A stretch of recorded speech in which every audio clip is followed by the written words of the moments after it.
Sabe, amados, eu sou a pastora Lorena, como me apresentei aqui no debate. E eu fui nascida e criada na igreja evangélica. Só que na igreja evangélica experimentando muita coisa do mundo. Não estava com um pé na igreja, um pé no mundo, não. Eu estava com os 2 pés no mundo, mas na igreja. Ministrava louvor no altar, tendo experiências homossexuais, sem temor nenhum pela presença de Deus. Minha mãe no mundo, largada, lésbica também. Mas a minha avó se levantou em oração pela nossa vida. E Deus começou a fazer uma obra linda na nossa vida. E um dia eu recebi uma cartinha da minha mãe dizendo... Minha avó me mostrou uma cartinha dizendo assim: ora por mim, porque eu acho que eu quero me converter. E aí eu comecei a orar por ela e comecei a querer me consertar com Deus para que ela se convertesse. E a minha mãe se converteu e se tornou uma mulher de Deus. E nesse momento eu resolvi sair da igreja. E aí enfiei o pé no mundo. Mas chegou uma hora que eu falei assim, sinceramente: será que a vida é só isso? Será que a vida é isso? Sair, curtir, fazer, acontecer, matar a curiosidade, voltar para casa, dormir e amanhã a mesma coisa? E aí foi quando eu encontrei esses pais aqui. Fica ali do lado do seu amado. Foi quando eu encontrei esses pais aqui. E eu quero honrar vocês nessa hora. Irmãos, eu estava decidida a tirar a minha vida. E eu cheguei para o pastor Márcio e falei: olha, se Deus não mudar a minha vida, eu estou decidida a tirar a minha vida. E eu estava decidida de fato. E aí ia ter um retiro dos jovens. E o pastor Márcio falou assim: vai no retiro. Vai no retiro, deixa eu fazer alguma coisa lá com você. Vai no retiro. Mas a minha maior crise, irmãos, é porque eu sentia Deus na igreja. Mas eu queria sentir Deus segunda-feira, terça-feira, quarta-feira, quando não tivesse ninguém orando, quando não tivesse um louvor tocando. Eu queria sentir Deus na minha casa, eu queria sentir Deus no trabalho, e eu não sentia Deus. Claro que eu não sentia Deus. O pecado nos afasta de Deus. Eu jamais sentiria Deus no pecado. Mas ele me desafiou, ele falou: vai no retiro, vai no retiro, vai no retiro. E eu fui nesse retiro. E chegou lá, esse retiro foi tremendo todos os dias, assim como está sendo esse congresso aqui. Recebi muitas palavras, assim como você está recebendo. Fui muito ministrada, assim como você foi ministrado. Chorei muito no altar do Senhor, assim como você. Mas eu ainda estava com aquilo no meu coração, de meu Deus, será que quando chegar segunda-feira eu não vou sentir o Senhor não está comigo? E aí eu falei para ele assim, falei: olha, pastor, se alguma coisa acontecer comigo aqui nesse retiro. E aí todos os dias ele vinha para mim e falava: e aí, Lorena, e aí? Como é que tá? Foi? Eu dizia: pastor, aqui está uma bênção, aqui está a glória de Deus. Eu quero saber segunda-feira, quando eu estiver sozinha. E o culto na nossa igreja era terça-feira. E aí, quando eu fui para o trabalho na segunda-feira, eu fui muito ministrada no retiro, como você. Mas, irmãos, apesar de querer tirar a minha vida, eu queria viver. Eu queria me suicidar, porque eu não estava aguentando aquela vida que eu estava vivendo. Eu queria mais da vida, e a vida que eu estava levando não estava me oferecendo aquilo que o meu coração ansiava. E aí, todo dia ele vinha para mim: aí, como é que tá? E eu falava: aqui tá uma bênção. E ele: meu Deus, Senhor. E aí chegou na segunda-feira, não tinha culto. Chegou na terça-feira, tinha culto. Mas na terça-feira de manhã, quando eu estava lá no meu trabalho, eu estava lá em meio às planilhas, em meio a contas, em meio resolvendo todas aquelas coisas, mas agora já posicionada, agora já querendo uma vida em Deus, porque eu tinha tomado uma decisão num retiro de jovens. Eu tinha decidido que eu ia abrir mão daquilo que eu estava vivendo no mundo, e essa foi isso fez toda a diferença na minha vida.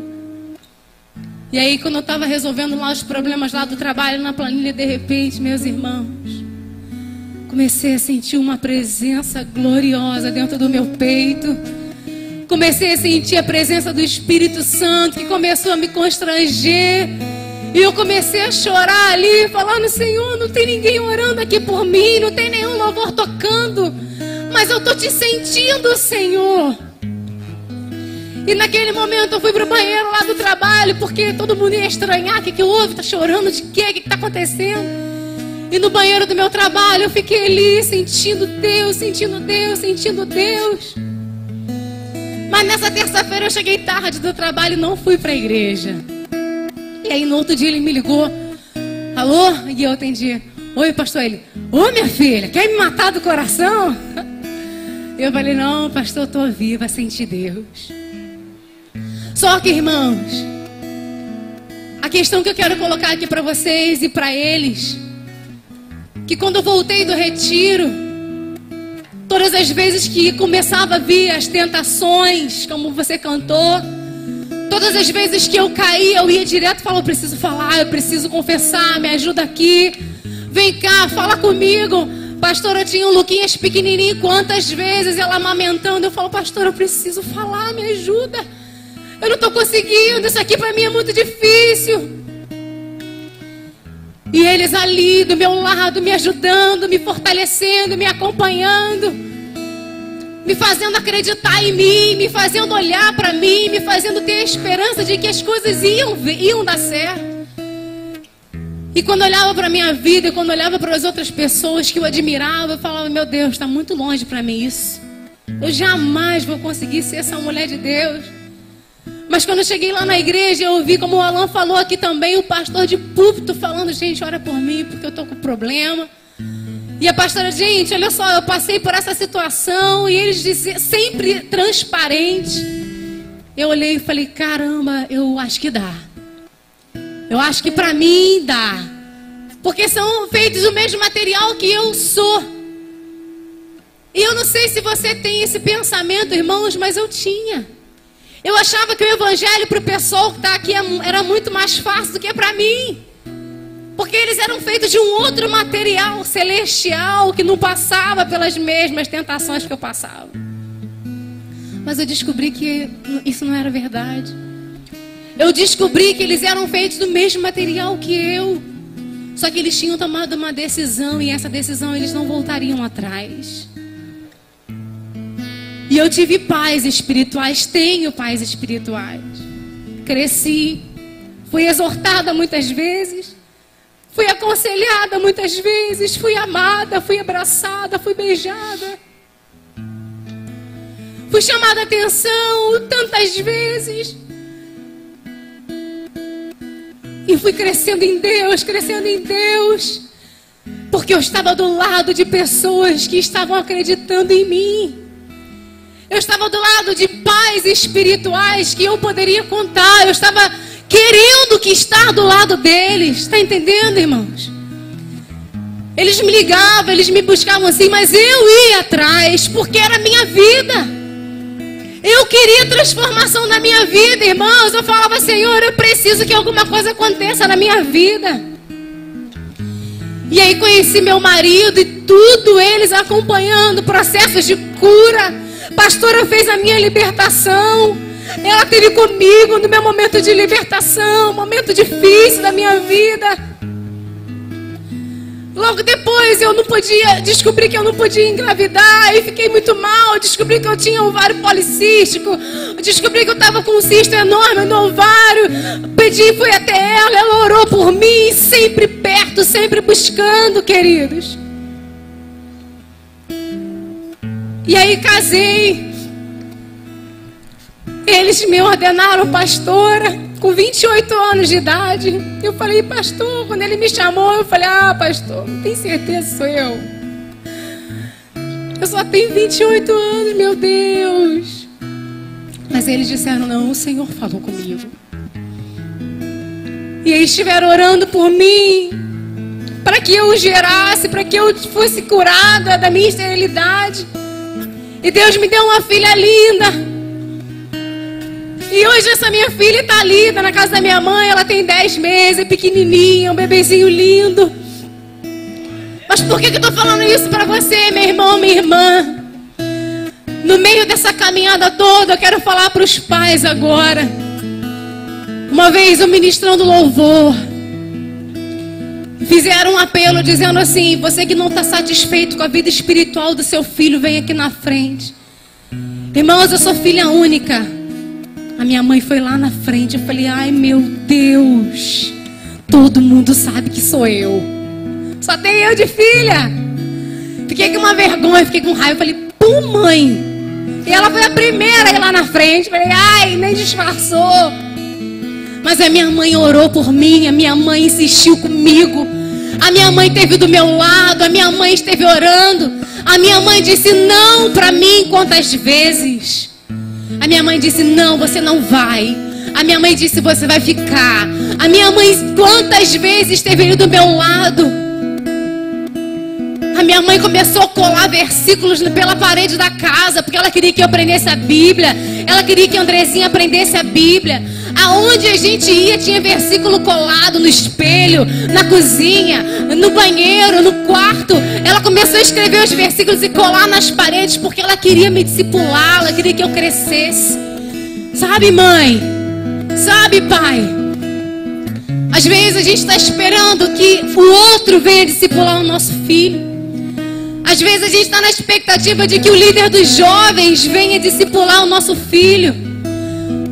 Mas a responsabilidade de discipular o seu filho, a sua filha é sua, meu irmão. É você que tem que investir no seu filho incansavelmente, porque é assim. E um dia minha mãe falou, eu não estou satisfeita com a sua vida espiritual. Fez um jejum de 3 dias pela minha vida no quarto. E um dia Deus acordou ela com um versículo dizendo, os que semeiam com lágrimas, com júbilo ceifarão. E tem um texto que fala, os que saem andando e chorando, voltarão com júbilo, colhendo seus feixes na mão. Meu irmão, minha mãe, pai, líder, pastor, mas eu quero falar específico para os pais aqui nesse lugar.